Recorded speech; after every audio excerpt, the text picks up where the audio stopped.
నమస్తే, welcome to our channel. నేను మెస్సిరి. జగన్మోహన్ రెడ్డి గారు ఈ మధ్య ప్రచారంలో బ్రేకుల మీద బ్రేకులు తీసుకుంటున్నారు. ఈ రోజు కూడా తన ప్రచారానికి బ్రేక్ ఇవ్వడం జరిగింది. దీంతో సజ్జల గారి మైండ్ బ్లాక్ అయిపోయింది. ఇంతకీ అసలు తాడేపల్లి ప్యాలెస్లో ఏం జరుగుతుంది? సో ఈ అంశాన్ని మనకి వివరించడానికి మనతో పాటు ఉన్నారు ప్రముఖ సీనియర్ జర్నలిస్ట్ జగదేవ్ గారు. నమస్కారం సార్. నమస్తే సార్, ఇప్పుడు చూస్తున్నట్టయితే జగన్మోహన్ రెడ్డి గారు దాదాపు అంటే ఏంటంటే ప్రతిసారి తను ప్రచారం చేస్తుంటే ఒకరోజు బ్రేక్ తీసుకుంటున్నారు. మొన్న బ్రేక్ తీసుకున్నారు, అంతకుముందు బ్రేక్ తీసుకున్నారు, అండ్ ఈ రోజు కూడా మన బ్రేక్ తీసుకున్నారు. అసలు ఎందుకు ఈ బ్రేక్లు తీసుకుంటున్నారు? మామూలుగా అయితే ప్రచారం అంటే కొనసాగిస్తారు, ఎట్లయినా కూడా జనాల్లోకి వెళ్ళాలి అని చెప్పేసి అనుకుంటారు. కానీ ఈయన మాత్రం బ్రేకులు తీసుకుంటున్నారు, తాడేపల్లి ప్యాలెస్లో మీటింగ్లు పెడుతున్నారు. సో అసలు దీని వెనకాల కథ ఏంటి? గడిచిన 10 రోజుల్లో మూడు బ్రేకులు తీసుకున్నారు. ఒకసారి నేషనల్ మీడియాకి ఇంటర్వ్యూ ఇచ్చారన్నట్టుగా అనుకున్నారు. ఇంకోసారి మరి ఎందుకో తెలియదు. ఈసారి కూడా మూడోసారి ఇది ఎందుకనంటే పోలింగ్ బూతుల దగ్గర ఎటువంటి స్ట్రాటజీ ప్లే చేయాలి, ఓటర్ని ఎలా ఆకట్టుకోవాలి, అంటే పోలింగ్ మేనేజ్మెంట్ అంటారు దాన్ని. ఆ పోలింగ్ టైంలో ఉండాల్సిన మేనేజ్మెంట్ చేయాల్సిన కర్తవ్యం ఏంటి అనేది దాని మీద కీలకమైన నాయకులతో చర్చించి ఎలా రీచ్ అవ్వాలి, ఎలా చేయాలి, ఎవరి స్ట్రాటజీ వాళ్ళకు ఉంటుందిగా. కొంతమంది గిఫ్ట్ల రూపంలో ఇస్తారు, ఇవాళ రేపు అందరూ ఓపెన్ సీక్రెట్, అది అందరూ పంచుతా అంటారు, రకరకాలుగా వార్తలు వినిపిస్తాయి. అయితే గత కొద్ది రోజులుగా జగన్మోహన్ రెడ్డి గారు కొంచెం నిర్వేదంతో మాట్లాడుతున్నట్టుగా అనిపించింది. ఎట్లా అంటే డబ్బులు కూడా లేవు నా దగ్గర, ఓటికి నోట్. ఎస్, అదే చెప్పబోతున్నాను. ఆ నిర్వేదంలో అంటే అనిపించింది అన్న మాటలు ఎందుకంటే, మీరు నేషనల్ మీడియాకి ఇచ్చిన ఇంటర్వ్యూలో కూడా చూస్తే జనరల్గా ఎప్పుడు ఎన్ని హడ్డుల్స్ ఉన్నా, ఎన్ని సమస్యలు ఉన్నా కూడా ఆయన చిన్న స్మైల్తోనే ఇట్లాగే ఉంటారు, నమస్కారం అభివాదం చేస్తూ ఉంటారు. బట్ నేషనల్ మీడియాకి ఇచ్చిన ఇంటర్వ్యూలో చూస్తే ముఖం అంతా కూడా జిడ్డుగా ఉంది. ఎందుకో అంత గ్లో అనిపించలేదు నాకు. నేను ఇంతకుముందు కూడా చెప్పాను ఒక సబ్జెక్ట్లో. తర్వాత ప్రధానికి కూడా ఏదో మాట వరుసకి చెప్పాలి అన్నట్టుగా ఆన్సర్ చెప్పారే తప్ప ఈ కొన్నిటికి సరిగ్గా ఆన్సర్ కూడా ఇవ్వలే. అదొకటి. నెక్స్ట్ మీరు అన్నట్టు నా దగ్గర డబ్బులు లేవు, అది పెద్ద జోక్ అనుకోండి, అది పక్కన పెడితే డబ్బులు ఎవరిచ్చినా తీసుకోండి, బట్ మీకు అనిపించింది వెయ్యండి అని చెప్పడం అంటే ఒక వేదాంత ధోరణిలో మాట్లాడినట్టుగా అనిపించింది అట్లాంటి మాటలు. సో ఇప్పుడు కూడా మూడోసారి బ్రేక్ వేసి పోలింగ్ మేనేజ్మెంట్ అనడం. మొన్న కూడా ఒక సందర్భంలో ఇలాగా మాట్లాడారు, అధికారులు ఒక్కొక్కరుగా చేయి జారిపోతుంటే వాళ్ళకి ఎన్నికలు ఎందుకో సజావుగా సాగుతాయి అనిపించట్లేదు. అంటే ఆయన నమ్ముకున్న అధికారులు ఉంటే మాత్రం సజావుగా సాగేవా అంటే అట్లనే ఉంది కదా మీనింగ్. ఎస్, మరి అదే అంటుపోతున్నాను. ఇప్పుడు ఆయన ఎవరైతే అధికారులను ఆయన తెప్పించుకున్నారో, పర్టికులర్గా ఆ సామాజిక వర్గం అధికారులే అందరూ ఎక్కువగా 198 మంది వాళ్ళే ఉన్న సందర్భంలో ఇప్పుడు మరి ఒక్కొక్కరుగా వెళ్ళిపోతుంటే సజావుగా సాగవేమో అనే అనుమానం వ్యక్తం చేయడం. మరి ఇంతకుముందు సజావుగా సాగలేదా? సజావుగా సాగకుండానే మీరు ముఖ్యమంత్రి అయిపోయారా? సజావుగా సాగకుండానే 150 సీట్లు వచ్చాయా? అప్పుడు నిజంగా అప్పుడు ఎన్నికల ముందు అధికారులు మార్చేసి టీడీపీ ఇవన్నీ కానీ చేసుంటే, ఏదో ఫేవర్గా చేసుంటే ఈ టీడీపీ వచ్చి ఉండేదిగా. 2019లో కూడా అలా చేయలేదు కదా వాళ్ళు. ప్రజల ఓట్లు ఎవరికి గెలిపిస్తే వాళ్ళకే అనుకుని వెళ్ళారు, ఎవరి ప్రయత్నం వాళ్ళు చేశారు. దట్టు ఏ రాజకీయ నాయకులైనా, దట్టు కీలకమైన బాధ్యతలో ఉన్నవాళ్ళు ఇంకా రేపు ఎల్లుండి పోలింగ్ అంటే ఈరోజు సాయంత్రం వరకు ఉంటుంది, అంటే 13 పోలింగ్ అంటే 11 సాయంత్రం వరకు ఉంటుంది. 11 సాయంత్రం వరకు కూడా నిద్రాహారాలు మాని చేస్తారు.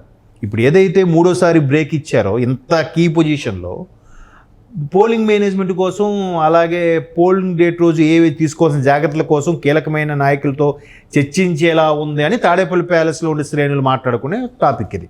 అందుకే మా అధినేత మరొకసారి బ్రేక్ తీసుకున్నారు అన్నట్టు చెప్తున్నారు. జనరల్గా ఏం చేస్తారు, ఏ నాయకులైనా పొద్దు నుంచి సాయంత్రం వరకు రెస్ట్లెస్గా రాత్రి 9-10 అయినా సభలు నిర్వహించి నైట్ సరిగ్గా పడుకోకుండా మిడ్ నైట్ కీలకమైన వ్యక్తులతో కూర్చొని ఏంటి అదిలా జరిగారా, ఇక్కడ జరిగిందా, నెక్స్ట్ సభ ఏంటి, రేపు ఎక్కడ మాట్లాడాలి, రేపు ఏ అంశాల మీద మాట్లాడాలి, ఎక్కడెక్కడ ప్రతిపక్షాల మీద తిప్పు కొట్టాలా అని దాని మీద మాట్లాడుకుంటారు కదా. అట్లా కాకుండా కంప్లీట్గా బ్రేక్ ఇచ్చేందుకు మాట్లాడుకుంటున్నారు. అండ్ ఇక్కడ ఇంకొకటి కూడా ఉంది ఏంటంటే, ఇంక ఇదే లాస్ట్ ప్రచారం. ఎందుకంటే 11 తారీఖు వరకు ప్రచారం చేసుకోవచ్చని మనకి ఉంది. 11 సాయంత్రం 5 గంటల వరకు ఉంది కదా. సో ఇంతే, ఇంకా ప్రచారం కూడా చెయ్యరు అని చెప్పేసి వినిపిస్తుంది. ఆయన డెసిషన్ కూడా తీసుకున్నారు అన్నట్టు కూడా మనకు వార్తలు వస్తున్నాయి. ఎందుకు మరి ఆ ఉన్న గడువును కూడా ఎందుకు ఆయన సజావుగా యూజ్ చేసుకోలేకపోతున్నారు? అదే అనిపిస్తుంది. అదే నేనేమంటున్నానంటే, ఒక నిర్వేదం వచ్చేసింది మనకి. ఇంకా అవ్వదు, ఎంత ప్రయత్నం చేసినా సరే గెలిపోవటంలో దైవాధీనం, మనం ఎంత ప్రయత్నం చేసినా అయ్యే పరిస్థితిలో కనబడడం లేదు. ఇప్పుడు అదేదో సినిమాలో పవన్ కళ్యాణ్ గారి డైలాగ్ ఉంటుంది, ఎంత సమస్య వచ్చినప్పుడు ఎంత బాధపడితే అంతే బాధపడచ్చు, ఆ సమస్య సాల్వ్ అవుతుందంటే. ఎంత సమస్య వచ్చింది, అది ఎంత బాధపడినా ఆ సమస్య సాల్వ్ అవుతున్నప్పుడు బాధపడే ప్రయోజనం ఏంటి? అలాగే ఎట్లాగూ ఈ గెలవమని తెలిసినప్పుడు, ఎలాగూ ప్రతిపక్షంలో కూర్చుంటామని తెలిసినప్పుడు ఇంక ఇవాళతో ఆపేస్తే ఏంటి, 5-11 తేదీ సాయంత్రం వరకు ప్రచారం చేస్తే ఏంటి అని ఒక నిర్వేదనకు వెళ్ళిపోయారేమో అని నేను అనుకుంటున్నాను. అదే ఇప్పుడు చాలామంది, ఇప్పుడు నిన్న కూడా ఒక పెద్ద మనిషి మాట్లాడుతూ, ఆయన ఏంటండి ఏడుపు ఒకటే తక్కువ అట్లా మాట్లాడారు ఏంటంటే, నేను ఆశ్చర్యంగా అడిగాను, అక్కడ నిజంగా ఏడ్చారంటే, కాదు సార్ ఆ మాటల్లో అలా అనిపించిందండి అని. అంటే సామాన్యులకి అర్థమైపోయింది. ఇప్పుడు face is the index of the mind అంటారు, అంతే కదమ్మా. ముఖం అనేది మొత్తం మన ఆలోచన విధానం యొక్క విషయ సూచిక, ఏమ రైట్? సో ఇప్పుడు కాదు, ఎప్పుడైతే అమిత్ షా గారితోని ఒకవైపు బాబు గారు మాట్లాడుతున్న మీటింగ్లో ఉన్నప్పుడు, నెక్స్ట్ డే మళ్ళీ పవన్ కళ్యాణ్ గారు పిలిపించుకున్నప్పుడు, అదే సమయానికి జగన్మోహన్ రెడ్డి గారు ఢిల్లీలో ఉన్నారు, మోదీ గారితో అపాయింట్మెంట్ అయ్యి బయటకు వచ్చినప్పుడు సరిగ్గా మన పివి నరసింహరావు గారికి భారతరత్న ప్రకటించిన టైంలో మరి బయటికి రాగానే ఎందుకో ఫేస్ తెలిసిపోతుంది కదా, అప్పుడే ఎందుకో మీడియా మిత్రులతో సరి మాట్లాడడానికి నచ్చలేదు. వెనక కూడా రెగ్యులర్గా ఒకరిద్దరు ఉన్నారు తప్ప ఎప్పుడూ ఉండే ఎంపీలు కూడా ఎవరు లేరు ఆయన అక్కడ ఉండే సమయానికి. సో మేబీ ఎన్నికల హడావిడి అనుకున్న లేకపోయి ఉండొచ్చు, కానీ అప్పటి నుంచి కూడా మనము ఖచ్చితంగా మన వైపు ఏదో కుట్ర జరుగుతుంది, మీ బిడ్డ ఒక్కడైపోయాడు, మీ బిడ్డ మీదకి అందరూ ఉసుగొలుపుతున్నారు, మీ బిడ్డ మీరు లబ్ధి పొందితేనే చెయ్యండి, మీరు లాభపడ్డారంటేనే చెయ్యండి అని ఒకటి కాదు.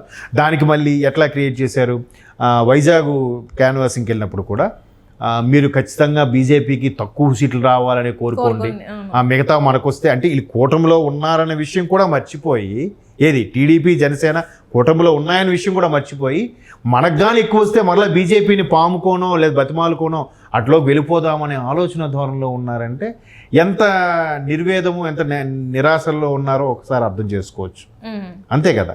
సో అట్లాంటి నేపథ్యంలో అక్కడ ఢిల్లీ వెళ్ళినప్పుడు కూడా ఏదైతే ఘటన, అదే సరిగ్గా అపాయింట్మెంట్ ఇవ్వలేదో, లేదా ఇచ్చిన తర్వాత కూడా త్వరగా ముగించేశారో, లేదా అప్పటికే టీడీపీ జనసేనతో కూటమిలో ఉన్నామని చెప్పి బీజేపీ ప్రకటించిందో తెలియదు, కానీ మొత్తానికి ఎక్స్ప్రెషన్ అప్పుడు చూసాం. నిన్న నేషనల్ మీడియాలో కూడా అదే చూసాం.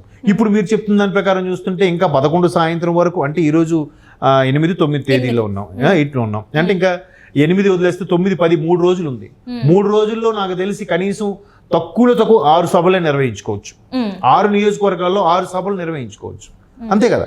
ఈ నియోజకవర్గాలకి వెళ్ళినప్పుడు కూడా ఒక్క ఓటు, ఒక్కొక్క గ్రామానికి ఒక్క ఓటు వేసుకున్నా 100 ఓట్లైనా రావా అనే ఒక చిన్న ఆశ ఉంటుంది కదా, ఆ ఓటింగ్ పర్సంటేజ్ని పెంచుకుందామని ఉంటుంది కదా.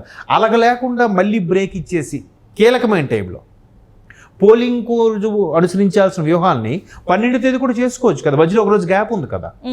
పోలింగ్ రోజు నిజంగా ఏ వ్యూహాలు పన్నాలి, పోలింగ్ మేనేజ్మెంట్ ఎట్లా చేయాలి, మన వాళ్ళని ఎట్లాగా అలర్ట్గా ఉండనివ్వాలి అనే విషయంలో 12 కూడా మాట్లాడుకుంటే 12 రెస్ట్ కదా కంప్లీట్గా. 11 సాయంత్రం అయిపోయాక మళ్ళీ 13 ఉదయం కదా 7 గంటలకు ఎంతకో పోలింగ్ స్టార్ట్ అవుతుంది. ఈలోగా 1 డే గ్యాప్ ఇస్తుంది కదా, గ్యాప్ ఇచ్చింది ఎలక్షన్ కమిషన్. ఆలోగా అప్పుడు వ్యూహరచన చేసుకోవచ్చు కదా, ఎందుకు ముందే? దీంట్లో రకరకాల, మీరు అన్నట్టు ఒక విధంగా నిరాశలోకి వెళ్ళిపోయి ఇలా మాట్లాడుతున్నారా, లేదు ఇంకా కొత్త రకం వ్యూహాలు ఏమైనా పన్నుతున్నారా చెప్పలేము. ఇప్పుడు ప్రశాంత్ కిషోర్ తన సైడ్ ఉన్న తన నియోజకవర్గమే కావచ్చు, అంటే ఏదైతే రెడ్డి సామాజిక వర్గం ఉందో వాళ్ళందరూ ఒక్కొక్కరుగా దూరం అయిపోవడం, తనకు బలం అనుకున్న కొంతమంది పార్టీ నుంచి బయటికి రావడం, పక్క పార్టీలకు వెళ్ళడం. సో ఇప్పుడు యార్లగడ్డ గారు కూడా బీజేపీకి మద్దతు పలకడం చూసాం మనం. సో ఇవన్నీ కూడా చూస్తుంటే ఇంకా ఆయన రోజుకి ఇంకా వీక్ అయిపోతున్నారేమో, అందుకే ఇవన్నీ. సొంత చెల్లెలే కాంగ్రెస్లోకి వెళ్ళిపోయారు, తల్లి ఎటు మాట్లాడలేక ఎటు చెప్పలేక ఆవిడ అవుట్ ఆఫ్ కంట్రీ, ఇంకేం మాట్లాడతారు చెప్పండి. చాలామంది చేస్తున్నారంటే మేబీ ఇతని దగ్గర భయం కొద్దీ, ఇతని మీద గౌరవం కొద్దీ, మీరు అన్నట్టు పర్టికులర్ సామాజిక వర్గం మీద ఉండే అభిమానం కొద్దీ చేస్తున్నారేమో, కానీ వాళ్ళకు కూడా పూర్తి స్థాయిలో కొంత తెలిసిపోయి ఉండొచ్చు. సో ఈయన కూడా ఈ విధంగా ఉండడం అనేది కూడా వాళ్ళకి కొంచెం, అంతే కదా, అధినేత స్ట్రాంగ్. ఇప్పుడు ఓడిపోతామని తెలిసినా కూడా లాస్ట్ వరకు రన్ తీస్తూనే ఉండాలి మ్యాచ్లో. అలా కాకుండా ముందే ఇంకా 6 బాల్లో 36 అంటే బాల్కి 6 కొట్టాలి, 6 బాల్ 40 కొట్టాలంటే కష్టం. కానీ 6వ బాల్ వరకు కూడా ఆడాలి. ఏమి ఈలో వైడ్ పడితే, ఈలో నో బాల్ పడితే ఆడుతారు. అంతేగాని లాస్ట్ ఓవర్ ఉండగా ఇంక 40 కొట్టాలా, 6 6లు కొట్టినా గెలవు, సర్లే వదిలే అని చెప్పి వెనక్కి వెళ్ళిపోరు కదా. బట్ వీళ్ళు వెళ్ళిపోతున్నారంటే అర్థం ఏంటి? వీళ్ళు ఒప్పుకున్నట్టు కదా, ఇండైరెక్ట్ గా ఒప్పుకున్నట్టే కదా. అది అంటే ఇందులో కూడా మళ్ళీ అలాగని తక్కువ అంచనా వేయలేదు ఆయన్ని, జగన్మోహన్ రెడ్డిని. లేదంటే ఇప్పుడు వివేకానంద గారి హత్య విషయంలో కూడా చాలా ఆరోపణలు ఎదుర్కొంటున్నారు. బట్ వాటన్నిటికి కూడా చాలా చాకచక్యంగా లౌక్యంగా తిప్పికొడుతున్నారు కదా. అంటే మాకేం కాదులే, అది మేము కాదులే అన్నట్టుగా అనుకుంటున్నారు. కానీ వివేకం సినిమా రిలీజ్ అయిన తర్వాత పూర్తి స్థాయిలో అందరికీ తెలిసింది. అంతవరకు కొంతవరకు పేపర్లోను టీవీలో వచ్చే కథనాల వరకే తెలిసింది. వివేకం సినిమా వచ్చిన తర్వాత చాలామందికి కూడా కనువిప్పు కలిగింది. సో ఇంకా మేబీ అందుకు అలాగ డల్ అయిపోయారేమో నేను అనుకుంటున్నాను.